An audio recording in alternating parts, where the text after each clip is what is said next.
Hi, it's Sandy Holterhaus. Welcome back to my kitchen. We are continuing to celebrate the flavors around the world for National Nutrition Month. And today we are traveling to South America, specifically to Argentina, for a recipe called chimichurri sauce. So you've probably heard of chimichurri. It's kind of a fun sounding word, but maybe you don't know exactly what it is. So it is a green sauce that is made with parsley. Kind of reminds me a little bit of making a pesto, only instead of basil, you're using the parsley. So in here I have garlic, a bunch of parsley, I have olive oil, red wine vinegar, a little bit of oregano, and salt and pepper. And I mix that together in my high-speed blender. You can use a food processor to mix that as well, or you can chop it really fine and mix it. You can see in many pictures, if you're looking online, that it's just finely chopped up, so more a little bit more like a salsa texture. But I went ahead and thinned mine out because I wanted to use it as marinade today. So let me just go ahead and show you what I did here with my vegetables and my chicken. I went ahead and cut up some sweet potatoes and beets, so what I call beets and sweets. I put those on a layer on my baking pan here. I did put a little bit of olive oil and a little bit of salt and pepper on those.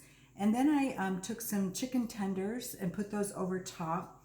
And what I'm envisioning is that those chicken tenders will kind of let the fat out of them release over the vegetables, helping them to cook, and then also adding some flavor to them. But many of the recipes I saw online were for like chimichurri chicken, chimichurri kebabs. So it's great as a dip. You can use it as a dip with vegetables, or you could go ahead and pour it over meat. Steaks in particular are very common, used with chimichurri sauce.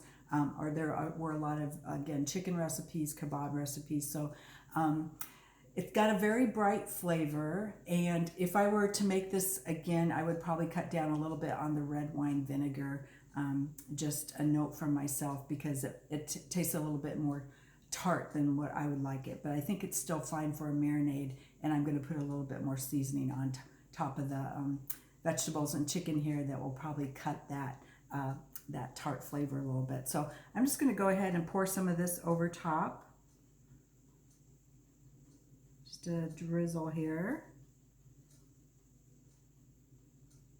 And I'm kind of making this recipe up a little bit because I didn't see one exactly like this. But I'm going to throw this in a 350 oven for about, I'm going to guess anywhere from 30 to 40 minutes. So I'll check it at 30 minutes and see how it's doing. I just want the vegetables to be tender, and of course the chicken to be cooked through. So I went ahead and drizzled on my chimichurri sauce there. And then one of the recipes I looked at had cumin and salt, pepper, garlic powder, and some coriander. So I've got that dried in my mix here, and I'm just going to go ahead and sprinkle that over top. Again, I think that will cut that tartness from that chimichurri a little bit, plus add some additional flavor to my dish here. So what's not to love about this? You're getting all sorts of colors. You get the orange from the sweet potato, and the beets is the red color. And then you're getting protein, again, from the chicken, and the parsley adds that nice green color.